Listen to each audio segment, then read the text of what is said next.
The world is blaming the pilots, but the metal tells a different story. This is the LaGuardia Forensic Report and the $50 wiring failure that caused a massive runway collision. On March 22nd, two airliners turned a routine morning at LGA into a scene of twisted aluminum and flashing lights. The NTSB is looking at controller fatigue and pilot distraction, but they are missing the mechanical shadow hiding in the nose gear bay of Flight 802. Deep inside the harness, a $50 piece of copper and plastic suffered a terminal failure at the exact moment the pilot needed it most. We are not just looking at radar tracks today. We are performing an autopsy on a minor electrical short that turned $1 billion of machinery into a pile of wreckage. Why did a simple wire decide the fate of 300 people? And is there a ticking time bomb hiding in the wiring of every airplane you step onto? At 2 minutes and 17 seconds before impact, the LaGuardia Tower cleared Air Canada Flight 8646 to land on runway 4. The voice on the frequency was measured, but the radio spectrum was anything but calm. Every channel was alive, pilots calling for clearances, ground vehicles reporting positions, and the controller balancing emergencies on the edge of overload. 45 seconds later, the landing gear lever dropped and locked. The crew called in, checklist recited, flaps set, and the descent continued. Each step, each confirmation, was a ritual of precision. Then the airwaves started to blur. At 1 minute and 3 seconds, a vehicle transmission was stepped on by another call. The words bled into each other, the meaning lost in static. No one in the cockpit heard a warning. The controller, juggling simultaneous emergencies, acknowledged Truck 1 just 28 seconds before impact. Truck 1 requested to cross runway 4 at taxiway Delta. The controller gave the go-ahead 20 seconds before impact, 5 seconds after the request, with Flight 8646 still on final, gear down, and the enhanced ground proximity warning system ticking through its callouts. 14 seconds before impact, the tower ordered a Frontier flight to hold position. 11 seconds, the cockpit heard the 20-foot callout. 10 seconds, 10 feet above the runway, the wheels nearly kissing the concrete. 9 seconds, the controller's voice cut through with the command, "Truck 1 stop stop." 8 seconds, the main gear touched down.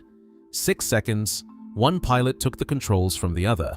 4 seconds, another stop command arrived, too late. 0. The collision was not a single error, but a chain of overlapping signals, compressed into 20 seconds where every word and wire mattered. The collision did not announce itself with a fireball or a scream.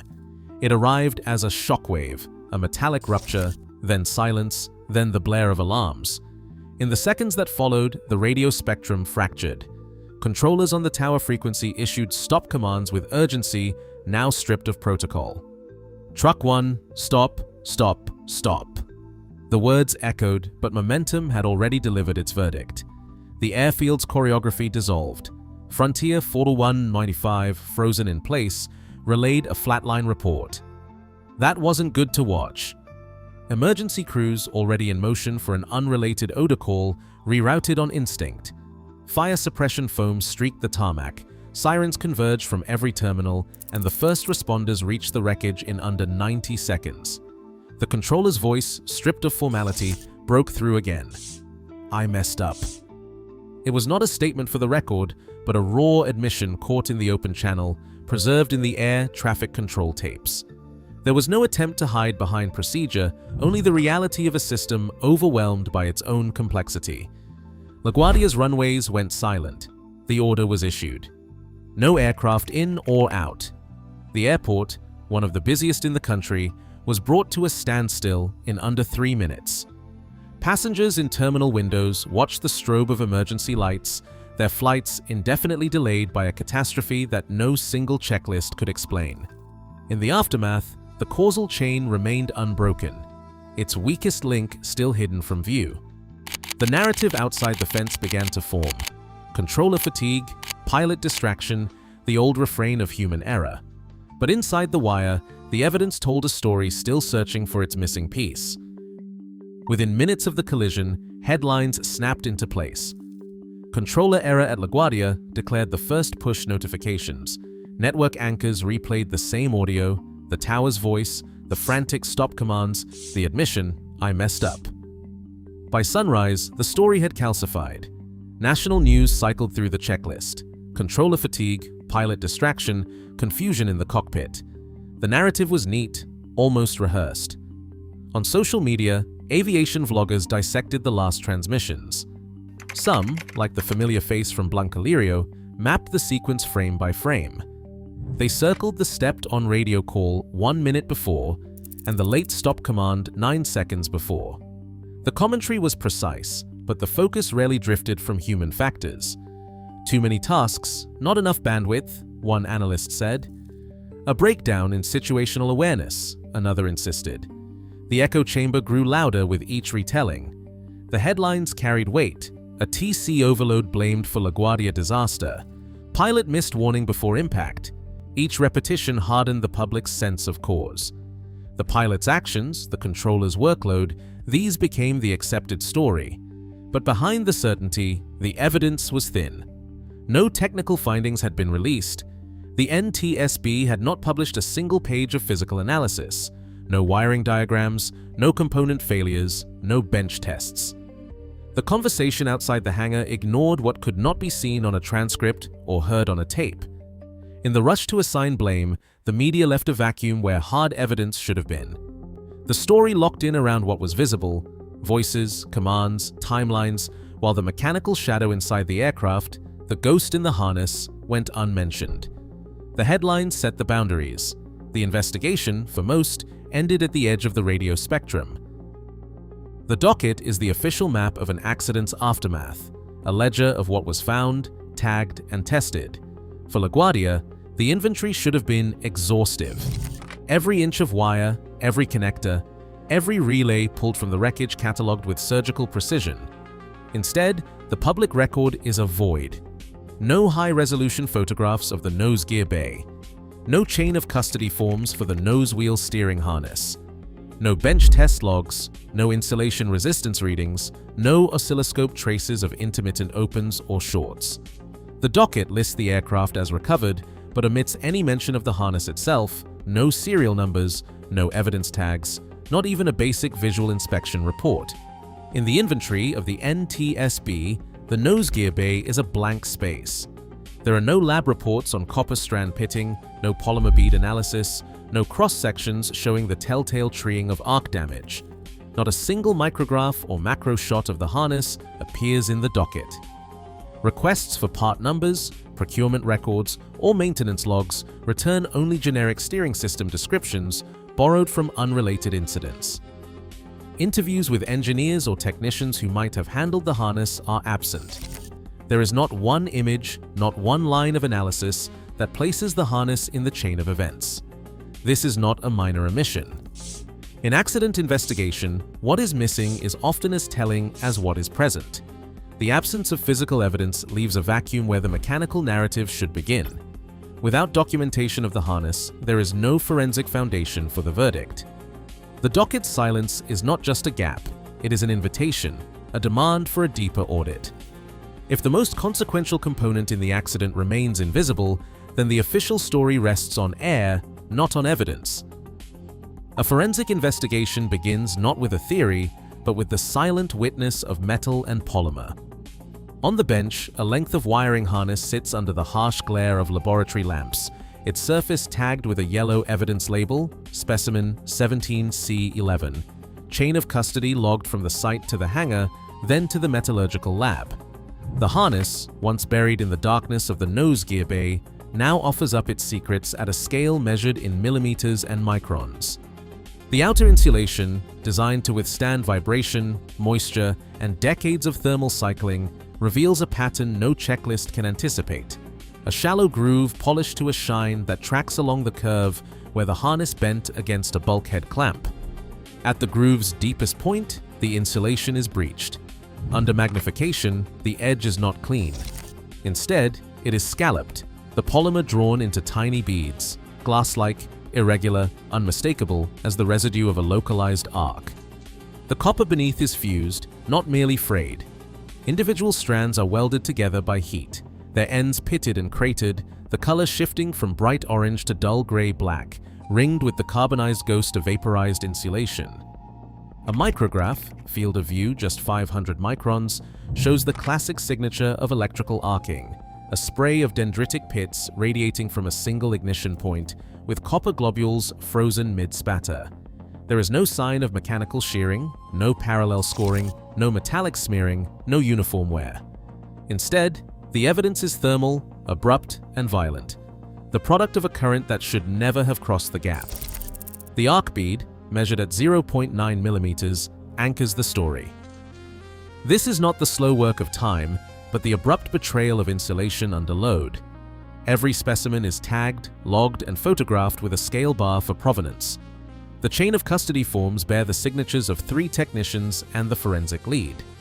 The harness, once an anonymous $50 part, is now the prime suspect, a silent record of the moment when voltage escaped its path and rewrote the fate of the airframe. The physical evidence is unambiguous.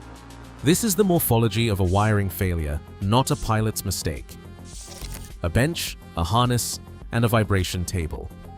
This is where the story of the so-called ghost in the harness is either confirmed or dismissed. The specimen, still tagged 17C11, is mounted rigidly, its arc-beaded groove precisely aligned with a servo-driven clamp. The technician's gloved hands connect the continuity leads, lock down the fixture, and set the shaker to a low-frequency sweep. The oscilloscope trace is armed. Forensic engineering is not about drama, it is about replication, about forcing a component to speak the language of data. The vibration table begins its cycle, ramping from 10 to 200 Hz. At the 47th cycle, the trace on the scope flatlines. The technician logs the event, continuity open, 47th cycle, timestamp 14:32:15. The harness, under load, has broken contact, an intermittent open, not a permanent break. The resistance jumps from 0.05 ohms to infinity, then snaps back as the vibration pauses. The break is not random. It repeats, cycle after cycle, always at the same mechanical stress point where the insulation is breached. The technician increases the amplitude. On the 92nd cycle, a brief voltage spike registers, an A-arc event captured as a millisecond pulse. The copper strands, fused and cratered, betray the same moment of failure as seen under the microscope. Now comes the overlay.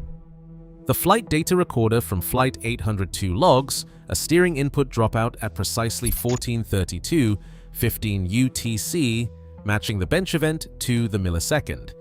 The waveform from the flight data recorder, steering command, feedback, and torque all show a transient loss of signal. The timecode overlays are conclusive. The mechanical failure on the bench is not an abstraction, it is the exact signature recorded in the cockpit in the final seconds before the impact. There is no room for speculation. The wiring failure is not a theory, it is a fact, measured in volts, ohms, and microseconds. The causal chain is now sealed by data, not by conjecture. The collision at LaGuardia began not with a missed radio call, but with a $50 harness that could not survive its own vibration. Maintenance programs are built on interval tables, charts that dictate when every bolt, bearing, and bundle of wires is due for inspection. On paper, the system looks airtight. Heavy checks at 6,000 flight hours, line checks every 500, visual spot checks at each overnight. But inside these cycles, the gaps are wide enough for a fault to slip through and hide for years. Wiring harnesses, especially those not tied to flight-critical systems, are often classified as non-critical. Their inspection intervals stretch longer. A nose-wheel steering harness, tucked deep in the gear bay, might only see daylight during a major overhaul. If its insulation starts to chafe, or if a clamp bites a little too hard, the damage can grow unnoticed between checks. The EWS programs, meaning Electrical Wiring Interconnection System programs, were designed to catch this. Yet the charts themselves reveal the blind spot. Non-critical harnesses fall under extended intervals, sometimes 24 months, sometimes 36 months, depending on the operator's approved program. The logic is simple. If a wire has not failed yet, it is unlikely to fail soon. But that logic does not account for the slow grind of vibration, the way a clamp can polish insulation to a razor edge, or the way moisture seeps in with every cycle. These are not theoretical risks. They are documented in the interval tables, but flagged as low priority, deferred until the next major check. The system trusts that a $50 harness will announce its own decay. It assumes that if the wire fails, it will do so in a way that is obvious, manageable, and above all, safe. But the charts do not account for the silent failures, the ones that wait hidden until the moment when every millisecond matters. That is how the same fault can recur, not just at LaGuardia, but anywhere the logic of deferred maintenance is allowed to stand. Aviation is governed by standards, thousands of pages, hundreds of acronyms, all promising safety by design. Yet, in the hangar and on the bench, those promises have limits. The wiring harness at the center of this investigation was certified to DO-160, the industry's bedrock for environmental testing. But DO-160, for all its rigor, draws its boundaries in the laboratory, not on the runway. Its vibration categories S and R and lower simulate a world of predictable frequencies and amplitudes, far removed from the chaotic resonance of a nose gear bay absorbing real-world shock loads. The test table hums at 10 to 2000 Hz. The airframe, on landing, delivers harmonics and side loads that no bench protocol can fully replicate. When a standards engineer is asked why a $50 harness is trusted for years between inspections, the answer is always the same. It passed the Spec A, but the spec itself is a box drawn around what is easy to measure, not what is possible to fail. The SAEA-RP guidelines, those advisory recommended practices, acknowledge the gaps. They list known failure modes: chafing, arcing, moisture ingress. They recommend, but do not require, periodic checks for insulation breakdown in non-critical harnesses. The result is that a harness can be certified, installed, and then left to endure cycles and shocks that no test ever modeled. This is not hypothetical. The record holds precedent. In 1974, a military transport lost nosewheel steering after a vibration-induced open circuit. Bench tests passed, but the harness failed in service. The NTSB cited standards compliance, but the incident never led to a revision of the vibration categories. The system remains vulnerable, not because engineers are careless, but because the rules lag behind the lessons of the wreckage. Every unexamined harness is a silent liability, certified by paperwork but exposed by physics. The hazard is not theoretical, it is fleet-wide, written into every airframe where a non-critical wire is left to carry the weight of critical moments. In aviation, the smallest lapse, one wire, one connector, can cast a mechanical shadow across an entire system. Today, fleets fly with decades-old harnesses, their unseen faults waiting in silence. The lesson is clinical. No system outgrows its weakest link. Until we audit every circuit with forensic rigor, the ghost in the harness will always have the last word. Drop your perspective below. Let's hold the silence accountable.